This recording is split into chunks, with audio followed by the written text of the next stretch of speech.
And especially now, like I'm not exactly sure what's going on because there's a lot of uncertainty in our world right now.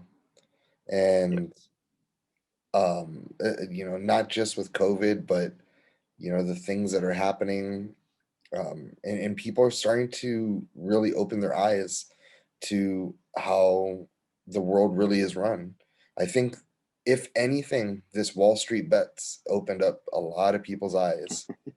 And Yes. when it's there's some people who believe that this is the thing, these are the things that Trump or Bernie have been trying to do for years, only to get shit on by either side. Right. But mm, hopefully, this Wall Street bets is the one thing that just is a domino. And I've seen Yeah. you post a lot of interesting things in regards to that. So I'm definitely not afraid to post information that I come across. A, a lot of it, I used to spend a lot of time going down the rabbit holes, doing the research, finding out exactly where the beginning of the conspiracy theories or stuff like that came from. And I still do a lot of research, but now things are just so crazy, and with the censorship that's going on in big tech and everything like that, it's hard to get to the bottom. It's hard to get to an answer that you need to. A lot of people have questions when you post things like that, and sometimes you just don't have an answer for it. You just have to be like, you know what, I came across this, I did as much research as I couldn't find anything. um, you have to use 7 different search engines to find some information somewhere. I mean, it's just crazy, and I can't even tell you how many videos I've had deleted, uh, or taken down by TikTok, especially because the trolls come in there and they just want to, you know uh, they want to try to get you banned and so that you can't speak. Well, I've appealed every single decision that TikTok has about my videos, and I've only had one that was fully removed. And that was one that I couldn't even really appeal because I knew that it was wrong and I shouldn't have posted it. But out of probably 25 videos I've had removed, all of them but one have been reinstated, What was the uh, content? because it's information. Um, it was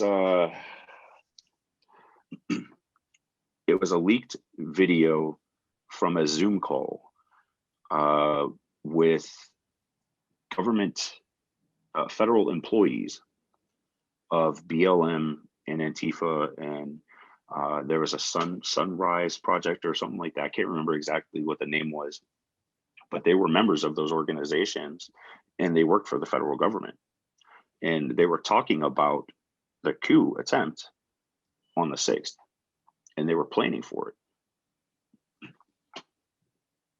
That one got taken down and permanently removed. What was their reasoning behind taking that one down? Violence, I believe, incite, violent speech, something like that. Which that, you know what, I understand. I understand that one because they were talking about an actual plan to, overthrow things, I guess is what you would call it, or an attempted coup. Uh, I understand. I shouldn't have posted that, but I felt that a lot of people needed to see that information, and I would say there was probably at least 10 or 12,000 views on each video that I posted of that, and it was like a 5-part series. So a lot of people got to see the information, whether it got taken down or not. People still saw it. What made you start this?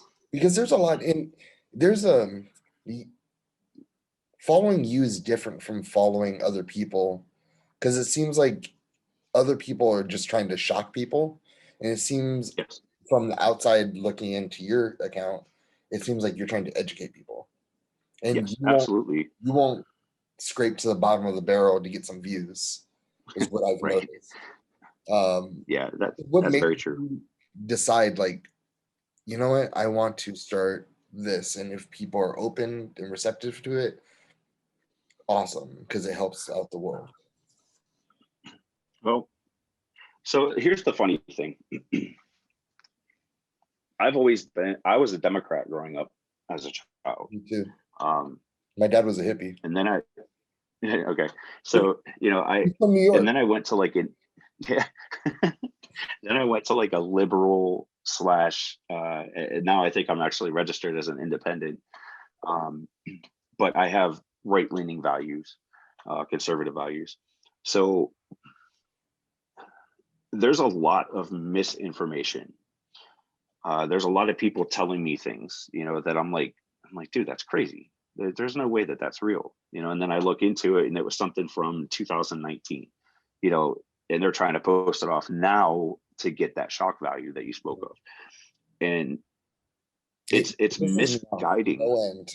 Oh, dude, Because then you look in the it, comments and you have all these people who are willing to believe it because they want to believe it, not because they want truth. yes, right, and that's you know one of the only thing that they cannot take away from us is stuff that we've learned. Okay, they can silence us all they want, but as long as we still know, you know, I'm trying to think of a good example to. All right, so way back in the day, there was no social media, there was no, and I'm talking like back in medieval times, and even before then, biblical times, and there was no social media. There wasn't newspapers because they didn't even have ink printed yet or made yet, but stories still got around, and it was all word of mouth. You know, there's cultures out there that have history from, predating Jesus Christ and predating, modern history and recorded history that was all, given to them by their family, that throughout the generations, they carried these stories and information with them. So right now, whether they silence us or not, as a conservative, as long as I'm still getting proper information out there to people, they can make their own decisions. I've watched a lot of people that were anti-Trump, that have changed to pro-Trump because they started seeing things and stories that weren't on the news from other people, and they went and did their own research. And then they're like, wait a minute, why is CNN telling me this, and why is this telling me this, and I'm hearing this from Fox, and they don't know, they're not getting proper information. So that was my thing, and I started TikTok back when it was called Musically, and I never posted anything. I didn't even watch it because it was all teenage girls, and I'm not into that. So finally I came back this year, or just at the end of last year, and I started messing with TikTok again because I found out that there was, like, conservative groups out there. So I started following them, and I was like, I've been doing a lot of research on politics and COVID and all that kind of stuff for about 2 years now. I've really been heavy into the research on politics. So I just wanted to bring people information, people need to be able to make their own decisions based on what they've seen, what they've heard, and the information that's real. And without that, you can't make an educated decision. I guess that was my main reason, just to educate people. So this is how. Here's my story. I I'm like I told you in the beginning, I was a radio guy, so I converted to podcast, and I was taking a shit on Trump, man. I would just because it's easy, it was a low hanging fruit. Yeah. I'm in Oh yeah. California. Everyone's liberal. My audience is liberal music, music guys, and I'm a creative, witty guy. So, man, I made a bunch of like parody songs about Trump, just to get attention. And then Right. throughout time, like I didn't really care. I all I heard is there's good people on both sides. I was like, this fucking racist. And then so racist parody songs came out. And then anytime CNN would put out something, I would just grab that low hanging fruit, go run with it. Right. So then I just stopped that because I wanted to give something more substance to my audience instead of the juvenile humor. And I was trying to find my identity in radio. Um, and then last year, like that dance with the weekend came out on TikTok, and my daughter, she was just always talking about TikTok, and I wanted to do something that I wanted to start looking at it or watching TikTok, so me and her had something in common. Because me and my son, we have football in common. Me and her, I'm trying to figure it out. So then I'm starting to go through, and then I see Blue Collar Ben. I was like, huh, that's interesting. And then Topher Townsend. I was like, that's interesting too. Then I find you. And then now it's like, oh, I'm this asshole that was bashing Trump for 4 years just for attention. And not to, like not I'm not gonna dismiss like him being goofy, him being silly with it. You know, he's a silly guy. He's a goofy guy, Yep. and he's a dick. Whatever. That's just who he is.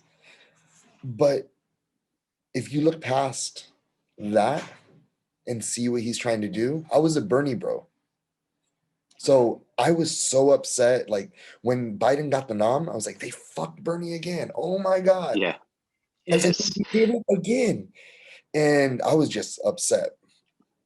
And I realized that Trump's pretty much Bernie of the right. He wants Right. change, will change. You know what I mean? Yep.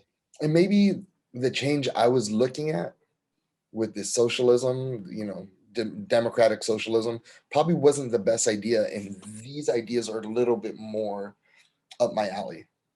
And I started, and don't get me, I don't totally agree with everything, but there's a lot of I do agree with. And people that were me, they just won't look past it Right. and really, because it's hard. It's hard to really to go and see one of your videos and then go on either DuckDuckGo, Google, whatever the search engine is to make sure you're right, and then make sure I know how to repeat it to people I talk to.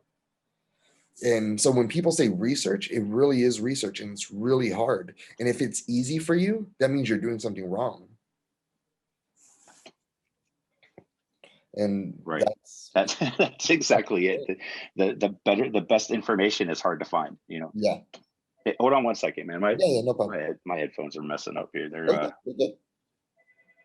I gotta check the battery of them because they're which one is that? Doesn't say. All right, let's try it with this one and see what happens. Yep. Okay. Good. So my Hold on, headphones are very hold old. on real fast, okay? I need Yeah. to um how do I do this? I need to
Just trying to find my other set of headphones and I don't know where they are. it's all right. It still sounds good. Okay. Yeah. So a big problem for me and social media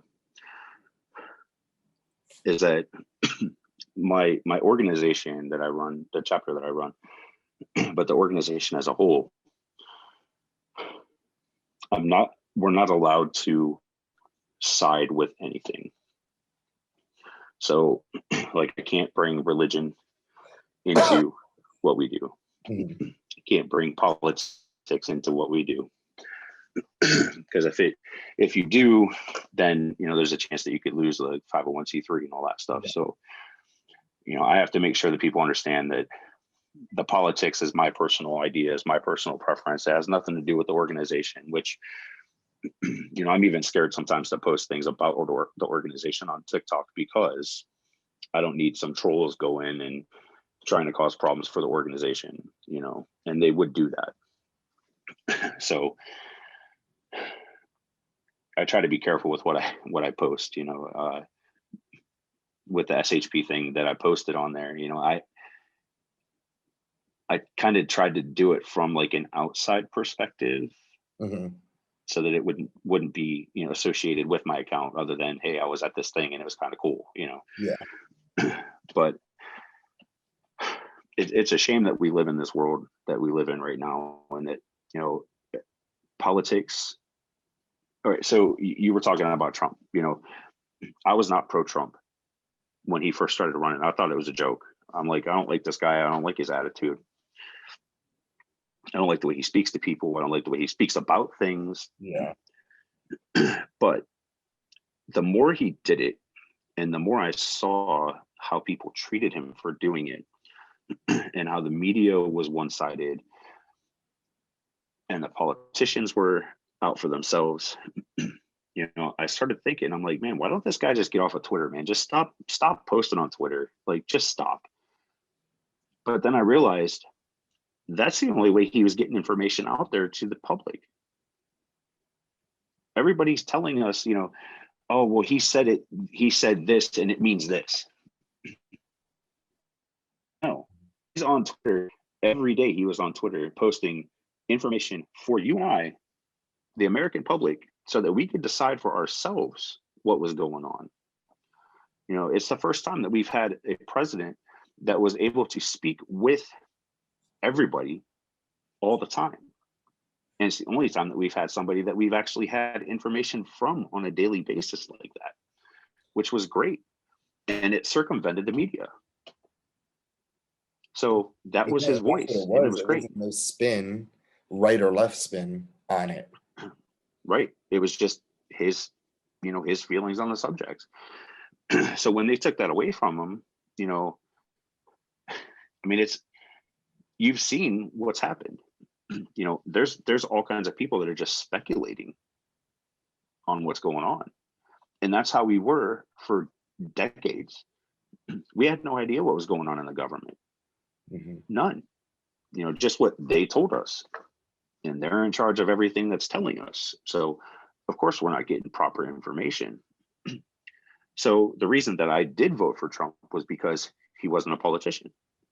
He's not your lifelong politician. I mean, I'm sure he's had his own reasons for being in there other than saving the country. But to me, it was about putting somebody in there that isn't the status quo, that's not going to go along with everything everybody tells him, because he's an outsider. So, we learned a lot from him, whether you like him or not. The public learned a wealth of information about our government and how it runs. And how many people do you think have come to understand, or even research, or start to research politics? Right side, left side, medium, it doesn't matter. There's a lot of people, young people especially, that didn't care. They didn't know anything about politics, but now they're researching House resolutions and bills that they're getting passed and vetoes, and they understand what it means somewhat. Not all of them have all the information, obviously, but people are learning about our government and our country because of him, Mhm. whether it was good or not. I would So never, just to be honest, I wouldn't even care it unless I was in a position where I realized I was wrong. And now I'm like, what else am I wrong about? That's how I look at things. Yeah, and that's how a lot of people have switched sides, I guess, because you know, with all their friends, you get in an echo chamber, which unfortunately my TikTok is even part of an echo chamber. I'm very right leaning, so I don't post a lot of stuff about the left, other than this is what they did now and they screwed up again. But you know, I like to go into other sides. I'm a very empathetic person, Mm. so I can feel what other people are feeling based on their conversations, things that they post, things like that. So, like, I understand what they're going through. I completely understand it. They have a bunch of people that don't fully understand politics, or how it affects their lives and the people around them and the future generations. Um, I have an uncle that is completely anti-Trump. He gets on and he just starts bashing me every time I make a post on Facebook. Um, but you know, I don't want to. I'm not trying to sound rude here, No, no. but We all have that he's in our getting life. he's getting towards the end stage of life. He got screwed over a couple times by companies that he worked for, so he never really got to set up a full retirement. So he's relying on the government to pay him. So of course you're going to want to go for the people that talk about giving you the most stuff, because that's what you're going to rely on to live. Mhm. But he's not thinking about like my child who's 8 and hasn't started working yet, and what's going to happen when the minimum wage goes up, and companies have to start shutting down more, because you're finishing up a shutdown from a pandemic that small businesses are getting hammered. I mean, just hammered. How do you expect them to be able to raise their wages $7? In Ohio, I think minimum wage is like $8 or eight something. How can you expect small businesses to raise their wages for all their employees by $7 an hour when they have had no business coming in because of the shutdowns? It makes no sense whatsoever. But he's so adamant about it because he's going to get what he wants Mhm. out of the deal. You got there's not a lot of people that think about others anymore. Uh, it's instant gratification. If somebody says they're going to give me something, I want it right now. Thanks to internet and faster internet speeds. When you were growing up and I was growing up, man, there was you had that that you had to do the dial up, man. I mean, it took forever. Just a little website. It took forever. But now everything is so instant. Even my daughter, and I try to raise her in a manner where she understands that not everything happens right away. And with the organization, she sees that there's children out there that don't have a portion of what she gets. So she understands a lot. But even to this day, she still, if I tell her, well, I'll order something for you online, and she expects it to just like we went to a store and picked it up, like it's just going to be outside the door. And I have to explain to her, no, there's delivery, there's people that have to work and do their jobs, and it has to go from here to here to here to here to here, and then it finally gets delivered to our house. So I'm just trying to make her understand, because I don't want her to be one of those children that grows up into an adult that thinks that everything's just going to happen right away. You have to work for it. Somebody has to do some work in order to make things happen. you know I've been off work since April of last year. I tore a tendon in my right forearm, and I was doing delivery work at the time. So I was moving like 400 pounds of salt and tore a tendon in my forearm. And I've been off work since, so the money hasn't really been what it used to be. So I have to explain to her in terms that she can understand. So when I do my stuff on TikTok, when I actually speak on there, it's to try to get people to understand in a more layman term of what's going on, so that they can make a decision on whether that's going to benefit them or if it's going to be a detriment to them later on. There's not a lot of, all right, so the whole vaccine thing, a lot of people are flipping out about the vaccine. And it's either you're taking it or you're not taking it, and you bash together on that, but there's a lot of stuff that people just don't understand yet. My child, she's 8 years old. It's what, a 99.9% or 8% survival rate for children if they get it, if they get the COVID, But if I give my daughter this shot, that there's no studies done on long-term effects. Let's just say that it caused sterility. Okay. And I'm just throwing that out there because I heard somebody did a research on it at one point. How could I, in good faith, know that in 20 years, when she sits down with me and tries to tell me, Dad, we're trying to have a kid, my husband and I are trying to have a kid, and they said that I'm infertile or I'm sterile, and then find out that the COVID vaccine caused sterility, then what? How am I supposed to tell my daughter in 20 years, I'm sorry, you can't have a child for the rest of your life because I was worried about a virus that had a 99.8% survival rate for your age? And that's the other thing when it comes to that is, I mean, think about it. In like the 50s, like, oh, you should smoke. Smoking's good. Right. And then, come to find out it's like the worst thing in the world.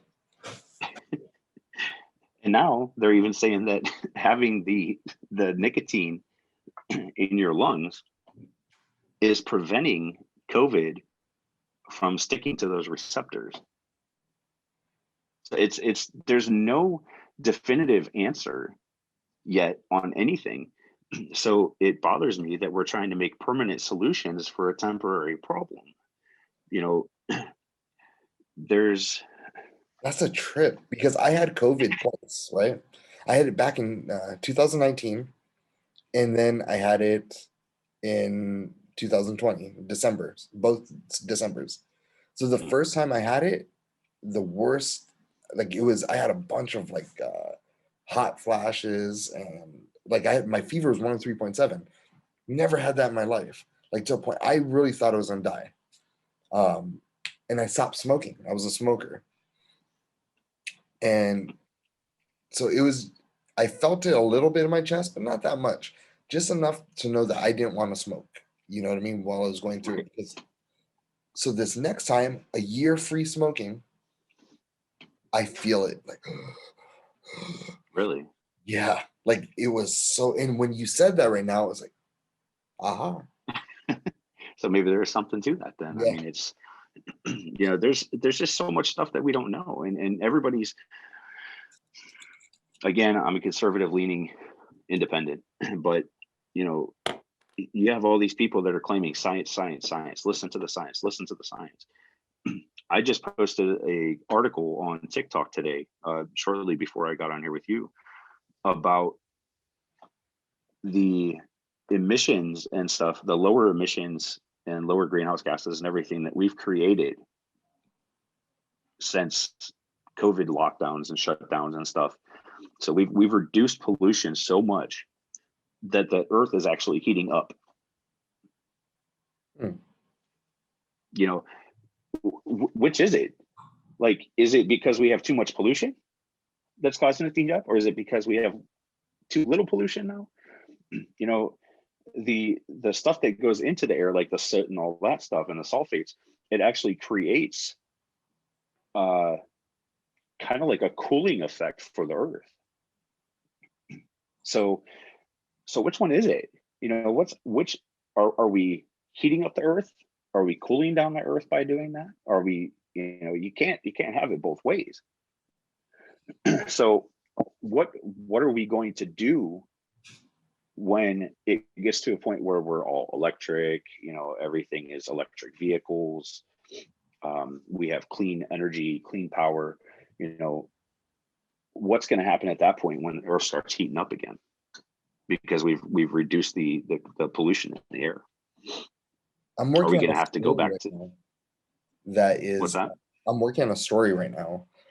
Um, I saw a tweet by Dan Crenshaw talking about how electric cars would increase um, pollution by 30% if everything got switched over Yeah, because of the grids and everything. So, for one, I know Dan Crenshaw to be, he's very, he doesn't talk unless he knows. You know, he doesn't go out on a right. limb on things. So, Yes.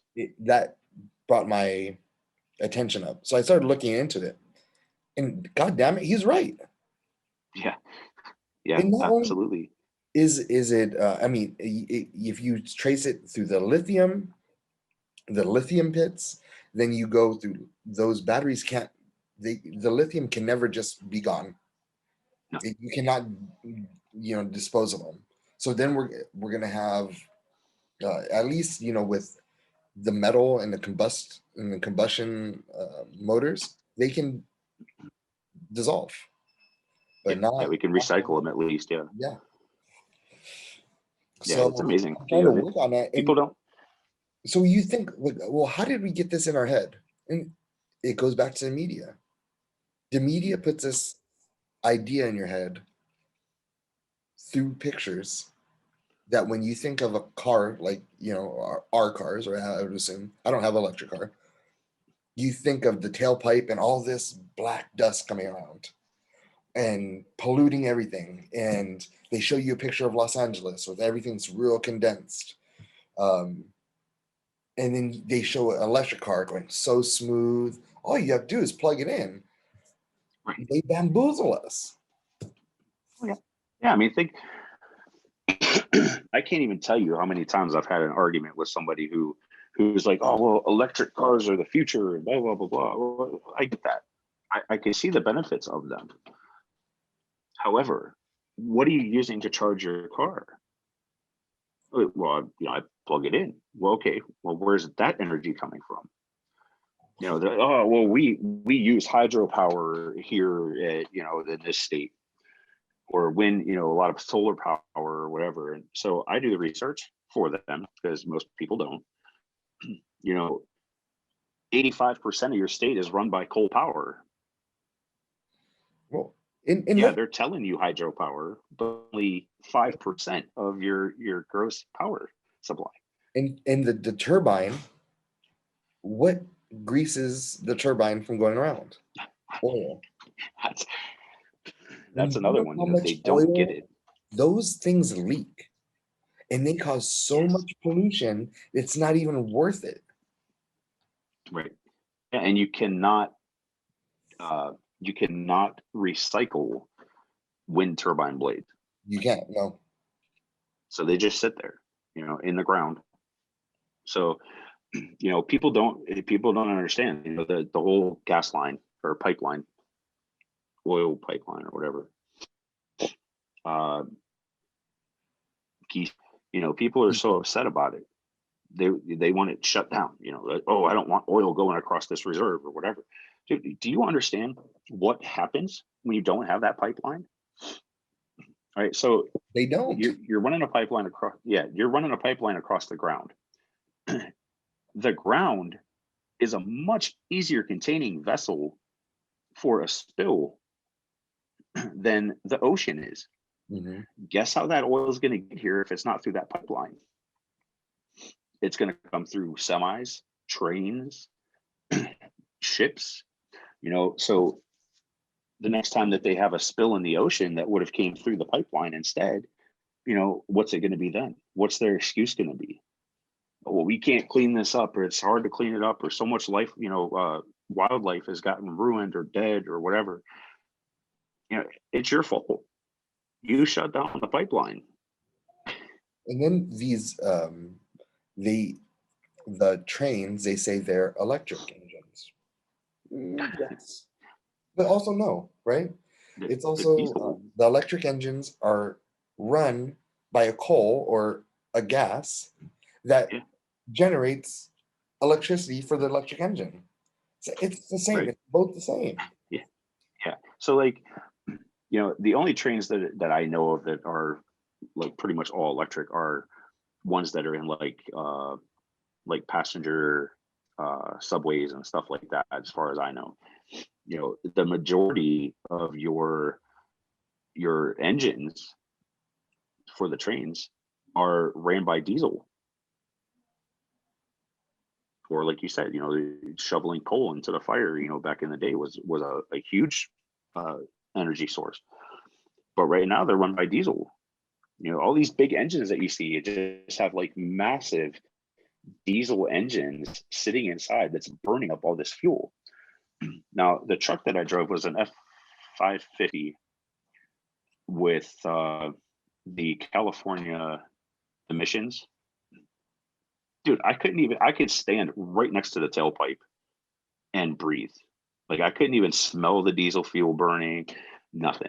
I mean, it was like zero emissions. It was crazy. We have this possibility to do this and make things better. The radicalized ideas to get there are just too much. They're too much of a strain on our economic side and our physical side, because we'll use California as an example. Everybody's like, well, we need to switch to solar and wind power. Okay, how much? I think you guys are only what, 20? Is it like 10% solar or something like that? I'm not sure of the numbers, but I mean they really are doing a lot in regards to Okay. solar here. Okay. As of maybe the past 18 months, I've seen a lot, and I've even had a lot of friends who have gotten into the business. Like Okay. straight up. So based on that though, based on that information though, how often are you guys having brownouts, blackouts in California? People are having to shut off power to reserve power. Unless I heard that was a big thing. I had a bunch of friends. unless it's windy. So when it gets windy, PG&E and then Southern California Edison, they got sued because of the fires that happened back in like 2017 or 16. Okay.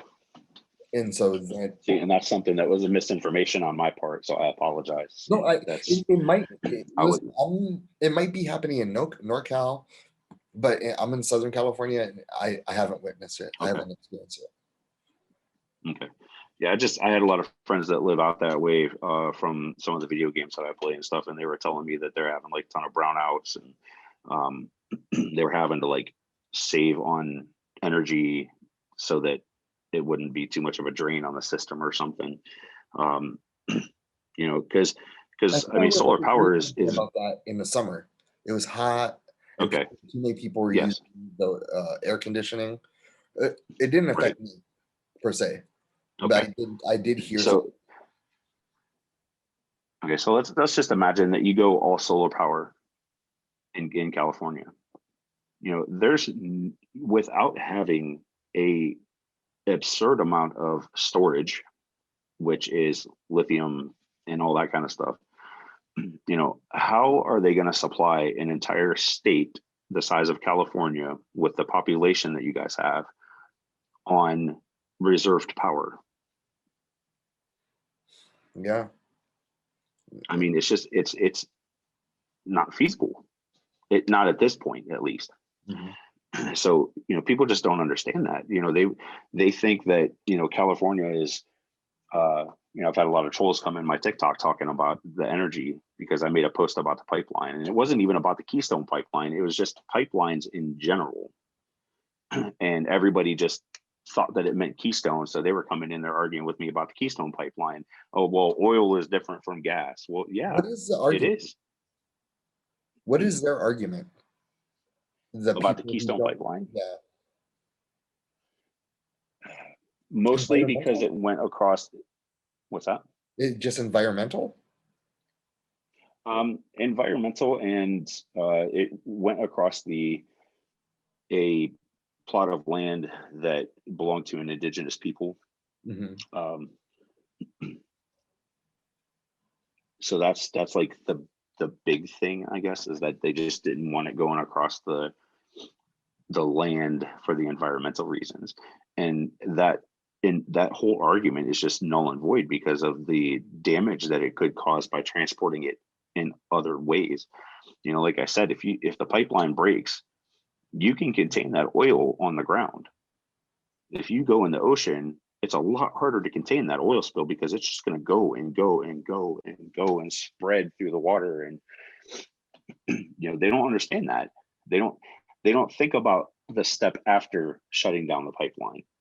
They just want to shut down the pipeline because they're by keyboard warriors or whatever, I don't know. But they don't think about the ramifications of the decisions that they're making now. It's kind of like the whole politically correct cancel culture thing that's going on. It started off innocent, I want to say, where it was just, that just doesn't seem right. Maybe we shouldn't do that. And so with some of that stuff, I agree, because it was, back then, some of the stuff was huge deals that they were talking about and things that they were saying that were just completely rude and ignorant.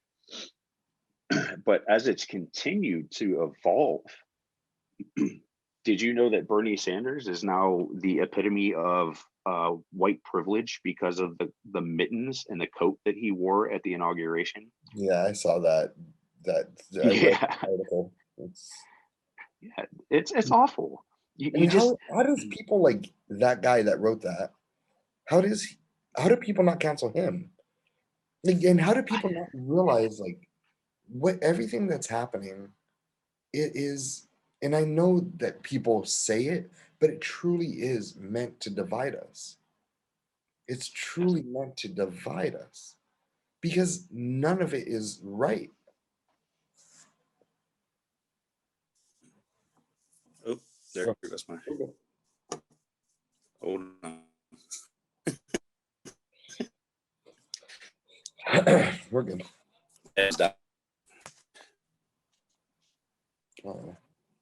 You there? Yeah, I'm here. I know this. Right, can you hear me now? Yeah, you're good.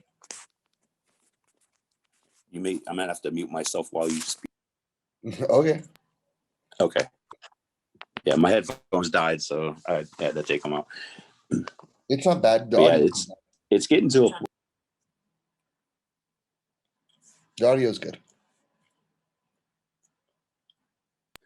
it's getting to a point now where the cancel culture is starting to eat itself, because they've evolved it to a point now where the most minute details can be considered as racist or homophobic or misogynistic or any one of those numbers of names that you want to call it. They've made everything that was big canceled. So now they're trying to find small things, minute details that could be construed in a way that they'll stay relevant with their arguments and their fights for social justice and all that kind of stuff. I mean, I make beds for kids of all races, all creeds, all religions. I would say that I'm pretty much the farthest thing away from racist that you can get. My daughter's godparents are Black. I am the godfather of 3 Black children. My best friends are Black. Like, but I'm labeled racist all the time because I'm white, I'm male, I'm older, and I'm conservative leaning. So I mean, just instantly I'm a racist. So when I bring up information for people that are arguing about racism, and I try to help them understand, a lot of it has to do with cultural diversity. When you're pulled over by a cop, or when I'm pulled over by a cop, and I am super respectful. Mm-hmm. I don't have anything to hide, and I have no reason to fear what's going to happen. And a lot of people say, well, that's because you're white. You're a white man or whatever. But a lot of it has to do with the fear that's been instilled in you growing up and in the neighborhoods that you grew up in. It's a lot of nature versus nurture type of deal. Yeah. How you react to the situation is how the cop is going to react to the situation. And granted, there's that are ignorant and rude and are power hungry and stuff like that. I get it. But a lot of the situations that we're seeing, people are jumping to a conclusion based on the 10 seconds worth of video that they saw of a guy getting wrangled to the ground. 5 months from now, you start getting the real information. Let's take George Floyd for an example. When that first happened, the video that we watched, because we didn't see what happened before, the video that we watched on that day, there was a lot of people that were even against the whole, racial system that everybody claims is there. Even people that are against that were like, damn, they got a point, man. This guy just got killed on live TV. Like, we just watched it happen. So they were even thinking to themselves, man, they got a point. Maybe there is something to this. Maybe we should pay more attention. And even I was saying at the time, I'm like, yeah, Black Lives Matter, man. Go, do this. Get what you guys deserve. Let's get this changed. But then we started seeing more information trickle out about the situation that happened. Black Lives Matter organization, more information started coming out about them. And then they started doing the riots and all that stuff, and it really turned people off. Black Lives Matter had an opportunity to change the world. They really did. With George Floyd wouldn't have died in vain, but they dropped the ball. They turned it into an opportunity to hate on everybody else instead of bringing people together for a cause and finally making some change. And that bothers me. I don't support Black Lives Matter organization. I do the movement, but not the organization because of that reason. I do have Black friends that are concerned about when they get pulled over by a cop, even though they're very respectful of the police. They're still worried because of things that they've been told and things that they've seen. How many times have you seen something escalate because the person in the car didn't want to do what they were told to do? Yeah. I mean, almost every time. A lot of things that we experience with the encounters with the police are really ego driven, and Yes. it's hard to on both sides. Yeah, the person that's in the car, sometimes they just had a bad day. Like, bitch, you work for me. If we start if there's a confrontation, someone in either side needs to be the bigger man and step down. But absolutely, when each person is constantly trying to show who has the bigger dong, it'll never end well. And it's right. okay. And that's on either side. We don't need to be the better. You don't need to be better than the next person. We just need to understand we're human. We need to get through this situation at the time when it's happening. Yes, and that's exactly it. And so many times you just see people trying to be constitutional experts when they have no clue what they're talking about. It drives me nuts because they saw, telling somebody at a traffic stop, maybe that cop was just super nice and was like very patient with you or with them on Facebook. But when you try to do it, maybe that cop's not going to be as patient and understanding when you're trying to, quote back laws that they've been studying for 2 decades. People just don't get it, So it bothers me that I grew up, when I grew up, there was some racism, that I had seen from, whether it was people in my family or people that were around my family that would make comments that I would consider racist. But, even the people that were the biggest racist influences in my life, at this point, they don't care. They don't even care. They're friends with people of other colors and races or ethnicities and religions now. It's our country has changed so much.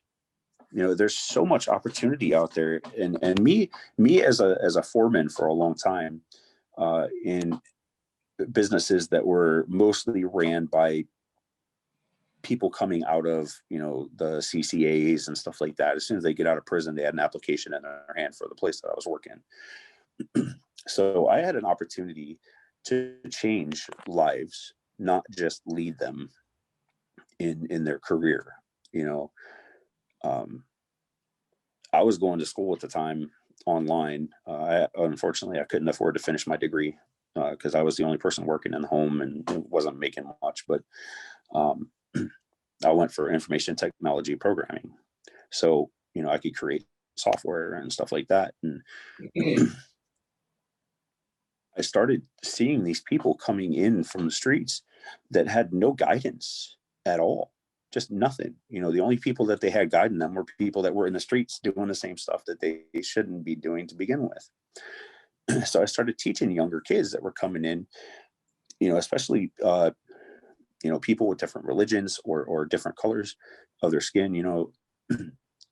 I started teaching them the opportunities that are available to them based on that alone. To go back to school, to learn, to get better jobs, to get better careers, and not even just using your skin as a media to get there, but to just do it. But this stuff is here to help you because of that factor in your life. You're not making a lot of money, so there's financial aid available. Dude, why are you working here making minimum wage, busting your ass, when you could be going to school paid for right now at a young age and change your life for the future? And then your wife in the future and your children that you have in the future are going to benefit from you making a change now in your life instead of coming in here and talking about how bad life is for you. It's something that I've carried with me my entire life, is trying to help other people. And I see so many people that are they have the victim mentality, and they don't understand the benefits that are available to them because nobody told them. And we all have a phone now. All these people that, what's that? We all have a phone now. Right, if you really exactly. want it, you can go search it. Yeah, the world is at your fingertips. In the way I look at racism now, I think if we were to do more inclusive instead of trying to point out who's racist and out people and be more inclusive, I think we'd get a lot more accomplished. Because yes, guess what? If my friend, if this guy across the street or the guy I work with is racist, I'm just not fucking with him. That's it. Me and him are not. Yeah. And it doesn't hurt me that he's racist against me. It hurts him that he's racist against me, because I'm gonna do something to try to raise up people, and you're missing out. Like, if you are, racist against Asians, guess what? Like, that culture is beautiful, and if you're not trying to get into that, if you're not trying to learn a little bit about that culture, that's on you, man. And and you're just narrowing down your circle. It limits it limits success for you. Yes, It hurt me. absolutely. And I think with the way our government is, that's what we need to focus on. Is these people are constantly putting roadblocks on the class that's below them.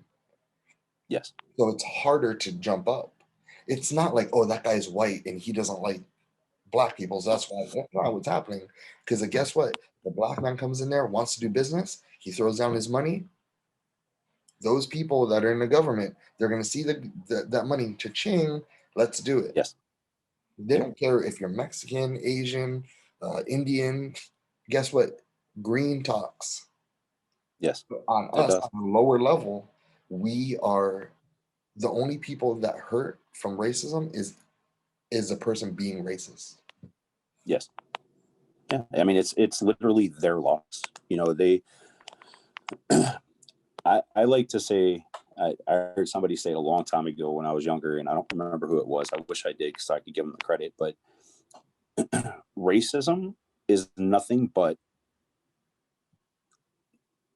lack of knowledge.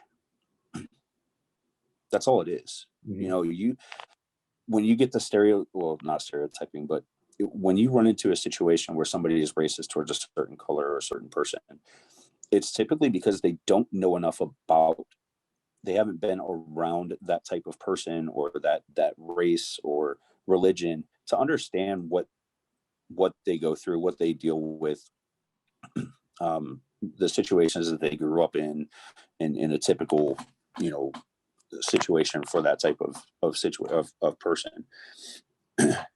You know, the more you know about, or the more people you know of certain races, the more information you start gathering and seeing that they're just normal people. You know, they're people just like you. They have the same concerns. Some of them go about it a little bit differently, but they still have the same concerns. You know, a lot of people don't know enough about the other races and religions to make an intelligent decision based on, you know, like my daughter. Okay, when she was, I want to say she was like 3 or 4, and we went on a little trip. Now she's been around Black people her whole life. You know, obviously her grandparents or her godparents were Black, but we stopped at a rest area on the side of the road, and there was a group of Black people that were, you know, younger guys, dressed with younger people clothing and acting a fool at the rest area.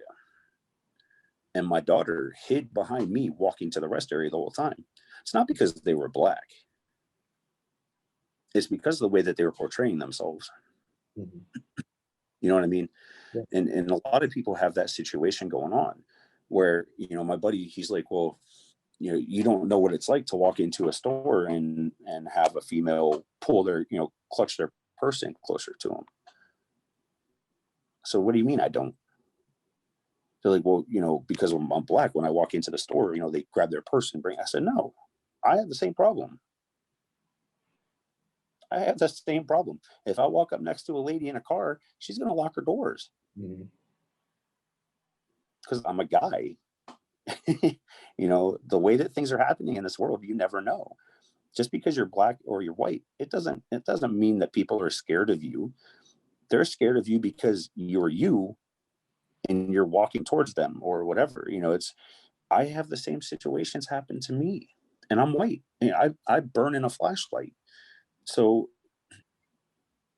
it's not about color. It just, you know, just because you think that it's all about color, that's what you're going to portray. Yeah. And that's what people are going to learn from you. And people don't understand. It's hard for people when they're not around. I was born and raised in California. Um, to the people when I was younger, I looked really like a real white kid. And I got picked on for that because I was like one of 3 white kids in my school. And so Right. and I don't think, oh, those people are racist. Just those people weren't ever around that many white people at that time. You know, I was in school when in the height of, you know, gangs and you know, the gangster rap shit, and Right. how many times I got jumped on the way home, mind my own fucking business just for being considered white. Right. Um, but one thing that changes, I mean, in my experience when I was in the service, guess what? When you accomplish something really big with people, it doesn't matter what color they are. Right. When you're side by side with people, that's your brother. And that's one thing I never looked at. Oh, that's my Black brother and that's my Mexican brother. It never happened because guess what? Both those guys on the side of me, they have my best interest at mind because if I survive, they survive, and we take care of each other. And Yeah. that's another thing. Maybe we need to enforce everybody at the age of 18 goes and serves for 2 years. because that right there, that will, in my experience, it will strip down whatever fucking race problems you might have, because it's Yeah. real shit after that. I literally thought about that too, because, I mean, it's such a great point. I had all kinds of ethnicities and religions and everything that were in my platoons, so like, I get it. There's it's a great way for people to be forced into a situation where they have to understand, or at least learn about other people and their backgrounds. Mhm. I think that's a great idea. There's a part of my soul that is yearning, that gets sad, um, Yeah. and it's a slowdown. And I think it's because all the things I've taken for granted throughout the year, and I am so fearful to go back to work because I'm gonna lose everything and go back to the go go go. Yeah. It's amazing when I was the same way. I've always been, rush here, rush there, get this done, get that done. I was working full time with overtime, 7 days a week. I was working 12-hour shifts, and I was running a nonprofit on the side. Mhm. Plus, I'm a father. Plus, my wife is disabled. So there was always something to do, somewhere to go. But since COVID hit and I got hurt at work, so I haven't been able to work, I worried about all the stuff that I was going to be missing out on, the paychecks, this and that. Uh, Everything that I always worried about, my mom always told me, she's like, just put it in God's hands. And I'm like, he's not going to pay my bills. Like, I don't understand what you mean. Since I got hurt, I've had no choice but to put it in God's hands. And let me tell you, dude, I have not had a need that has not been fulfilled. And I'm talking need, not want, not desire, but an actual need. If I need something, somebody or something has been there every time to make sure that we have it. A lot of that has to do with my church. A lot of it has to do with friends that I've built and helped over the years, or, over my lifetime. But as long as I'm doing what is good and doing what is right, if I have a need, it gets fulfilled. And I'm learning that now that I've been forced into a situation where I can't provide for myself. You know what I mean? So I understand what you're saying, with the December thing and being off work. You're afraid to lose things that you have while you're off work, because once you go back to work, you know what it's going to be. You know what it's going to be about. Yeah. So there has to be a balance, even with SHP, with Sleep in Heavenly Peace. If you talk to the founder, he's going to tell you, if you're interested in starting a chapter, it's all about having a balanced life. SHP is an awesome thing. Your work is an awesome thing. But if you don't take care of yourself emotionally, neither one of those is going to prosper. And you said that emotionally, like on some real shit, like I take time. So just the little things, right? When I talk to my daughter and look at the way she looks at me when I'm talking to her, there's a piece of me that misses that I Yes. see it when I'm in the grind, because Yeah. it's boom, boom, boom, boom, boom, boom, boom. And when I go in there and I rub her back at night before she jams, before she goes to bed, she looks back at me in that look, and I have like a emotional breakdown. You said emotion. Yes. And like I will go downstairs and I'll cry to myself. Yeah. What am I doing? I don't know. I How is this? I tend How to is balance it, but I think I'm a better man than I'm portraying.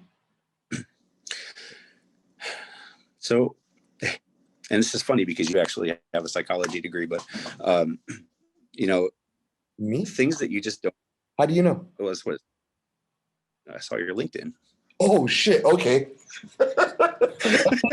I didn't talk about that. I was like, you're Come in on, on man! I do my research. it. You're in on it. So, the men's group that I run on the 30 on this 33 the series, a lot of the things that we deal with in that group is things that you're talking about, things that I'm talking about. It's everyday men that have deficiencies that they don't even realize, whether it's something that was a deficiency that was created in their youth or in their adulthood. Every man has deficiencies. Every man has an idea of manhood really is and what it's supposed to be about. You have guys that think about how cool it is to go and hang out with their buddies and have a beer. you know and then you have me. I don't drink. I don't do drugs, not anymore, at least. I did when I was younger. That's what that. But okay, but there's nothing wrong with that. I wish it was legal here, but I did go to my buddies in Colorado, and then that's a whole other story. But anyway, there's things that we as men need to take care of that a lot of other men don't talk about. Whether it's our emotional side, um, things that are bothering us internally, we take it out on other people without even realizing it. There was times when I was the only person bringing money into the house, and I was making, $8 an hour, working 7 days, 12 hours. And I would come home and my wife wasn't working because she's disabled. The first thing out of her mouth was, "Hey, this bill needs to be paid." And I'm like, come on. I just got home. I don't make enough money to pay all these bills as it is, and that's the first thing out of your mouth. So I would take her without even realizing that it was a problem in myself, that I was taking out on her like it was her fault, because I didn't take care of myself emotionally at the time.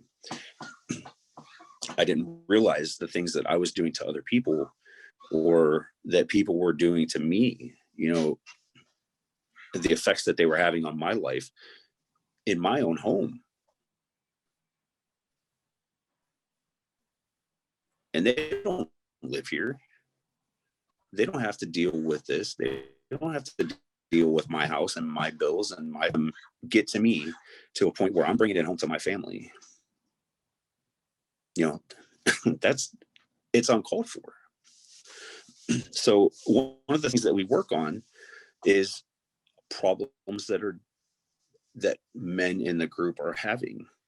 We may sit down and watch the session of the video of the series or something, and people want to talk about what's going on in the video, which is what it's there for. I mean, it's there to facilitate the issue, the discussion.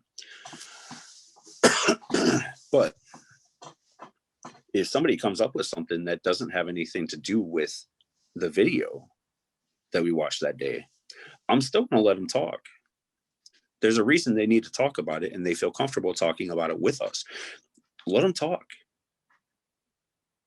A lot of guys don't have the ability or have a support group around them to let them discuss things that are bothering them without getting harassed or made fun of or brushed off to the side as, oh, you're just overthinking things.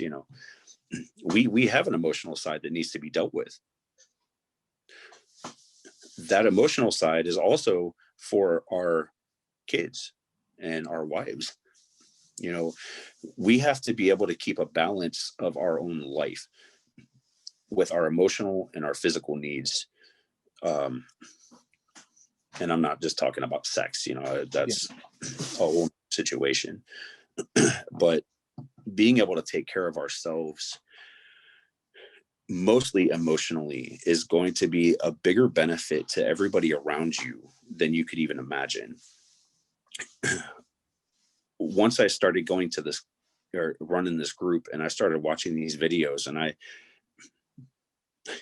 was like, I mean, I was just getting hit every time a new session started. I was getting hit with some kind of reality that was going on in my life that I didn't even realize was a problem.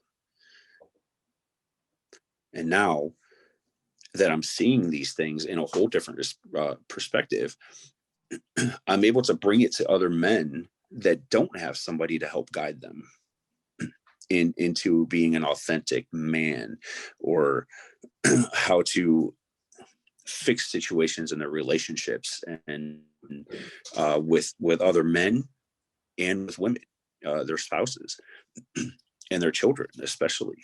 Like I said, a daughter at 85 years old will still think about how you reacted to a situation when she was 10, and use that as a basis for what she's going to do with that situation when it arises in her life. And the same thing with young men. You have a responsibility as a father to be there for your boy, to teach them how to be an authentic man. And you have a responsibility as a father of a daughter to show them what they should be looking for in a man in their future. There's a lot of domestic abuse situations are usually children that grew up in a domestic abuse situation. They see that, and they think that they know it's bad, but they think it's normal. So when they get into a relationship with somebody in the future and they start seeing these patterns happen again, they're like, okay, this is normal. This is right. This is what's supposed to happen. This is what happened to my parents. So they think it's normal, and they continue with that situation until it gets to a point where it's so bad they have no way to know how to get out. They're afraid to get out. So these types of situations, for us as men, with our emotions, being able to handle our emotions and deal with our emotions instead of bottling them up and boxing them up and putting them in a corner somewhere. Our children realize that. They see that. They want to see that you're emotional. You could be a tough dad. You could be the tough guy, and help them get through situations that happen in their lives as a child. But you have to be able to show the emotional side too, because it's okay for them to have the emotions, but they have to know how to deal with those emotions when they arise. And a lot of the problems that we have right now, a lot of it has to do with the Industrial Revolution, which is odd. But when we were younger, or I shouldn't say when we were younger, when our civilization was younger, the girls stayed home with the mom and cooked and cleaned and took care of the house. The boys went out and worked on the farms with the dads to provide for the families. So they had learned how to be a man through that, and how to take care of their families through being around their dad all day long. When the Industrial Revolution came along, it took the father out of the home. Yeah. And one of the big that we have right now in the African American communities is a 70% fatherless home. That's a huge number. The same thing happened with whites and Italians and whatever other colors you want to consider in the Industrial Revolution, when the father got removed from the home because they weren't being with their sons and daughters all day long. There's that created a huge void for all of society when the fathers left the home to go to work, instead of working at home, taking care of the family like they used to do. So a lot of the problems that we have as men now stem from situations like that, where our fathers were removed from the homes for work. So we didn't get to see how they dealt with everything other than what they dealt with at home. and having the stress from work, which I'm sure you know all fully well what it's like. When you come home, your kids see that. Your kids see your stress from your work environment because you bring it home with you, whether you try to or not. So when they see you coming home from work and they see that you're upset because a meeting didn't go well, or you didn't get the article out on time, or or whatever, you know, how you deal with that is how they're going to deal with the situation when it comes up in their lives, whether it's schoolwork, not getting turned in on time, not being able to answer questions properly, not being able to comprehend what they were reading on that day at school, and then in the future in their jobs, how they see you react to things is how they're going to react to things in their future. You literally just explained my Monday and Tuesday. Hi. Yeah, I mean, that's exactly it, though. People don't think about that kind of stuff and how it's going to affect their families and the future of their children. There's so much information that we have as fathers to give to our children, and we aren't. You want to give your kids everything that you couldn't get as a kid, right? Yeah. That's one of the things that we always try to do. We try to push. I wasn't able to do karate as a kid, so my daughter's in jujitsu. Oh my God, I was in jujitsu. I love it. So, but at the same time, am I giving her things that I always wanted? Or should I be teaching her things that I never knew? Ooh, that's a good one too. I mean, if you teach your children the things that you know now as an adult, they're going to be so much better off when they grow up, because they're going to have your knowledge that, people always say, well, my mom always used to say, or my daddy always used to tell me. There was a reason for that. Because that information that you pass on to your children stays with them forever. So, that's one of those things that I'm learning as a father through the series that I teach. I'm not there teaching, I'm there learning myself. I'm just a facilitator for God's word to get to the other men in that room and to myself. It's an amazing process. When we first started our very first meeting, our very first session of it, there was a bunch of older guys in there that were like, man, I've seen crap like this before. I don't need this. I've been married for 63 years. I don't need to hear any information from some guy that's 30 telling me how to live my life. And I can promise you, by the end of that session, those same 80-year-old guys that know better than everybody else were sitting there crying, talking to me about situations that have came up in their life that was addressed in that video or addressed from somebody else in that room. It's not easy to get a guy to cry. I mean, it is. We just hide it. Yeah. I think the last time that I fully cried was when my grandma passed away when I was 8 years old. But there's times when I start getting that feeling, that uprising, and I bottle it instead of letting it come out, And it's mostly just because of an ego or pride, like we talked about with the police situation. It's an ego thing. I don't want somebody to see that I can cry because I'm a tough guy. I was a Marine. I'm the big tough, 6'1", 200 some pound guy. I don't want them seeing me cry, because then they're not going to take me seriously when I try to explain something to them the next time. But the truth of the matter is, they will take me more seriously if I show my emotions, because they understand that I'm a real person. I'm coming at you in a real aspect of my life with my real emotions.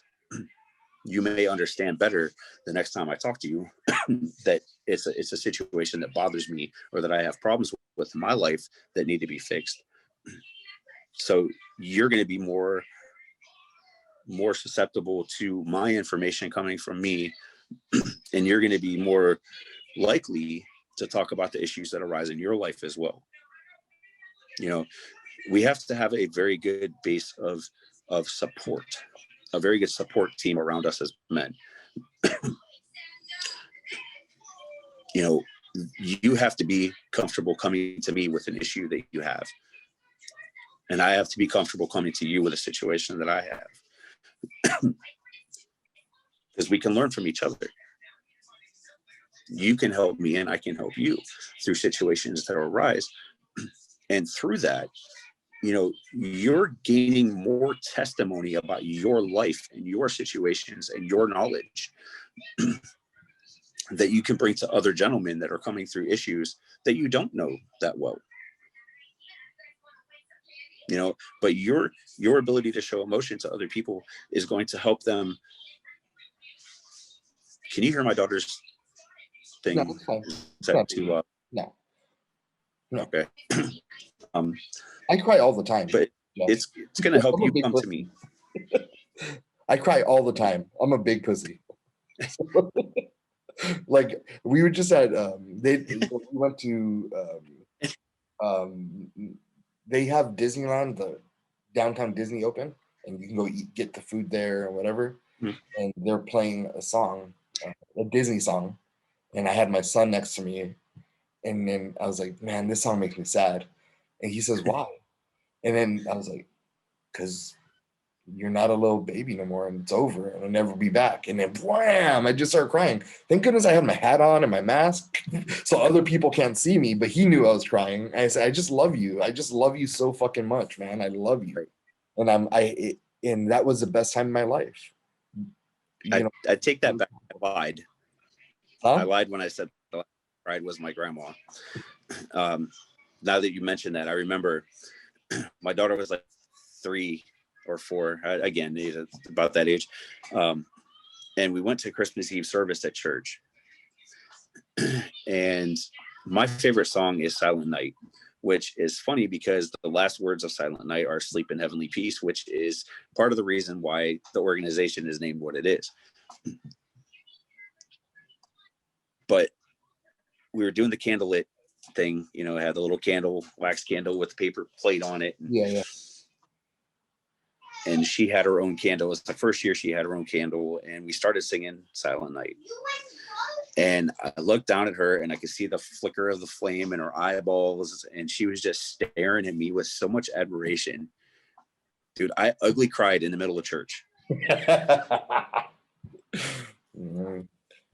I forgot all about that, man, until you said that. But yeah, that's I literally the difference. I feel like I'm always on the verge of crying. Like that song, Mr. Red, White, and Blue. That gets me every time, man. It literally gets me every time. So usually when I see a video with it, I'll make sure to make a video. Skip. All right, Jeff. Yeah, I have to get going. Man, I had a wonderful time talking with you. Same here. I think, you know, a lot of this, if I can put this in a good context with the videos, I think it'll make the world a difference in one person, and hopefully more people see it, and it'll make a difference. I think it was a beautiful conversation, and I can't remember the last time I had this beautiful conversation. I appreciate your time, and I appreciate your content, and God bless you and your family. Thank you. Same to you. I'll see you online, my friend. All right, man. Send me a link whenever. I will. All right. Thanks, man. Have a good one. Bye-bye.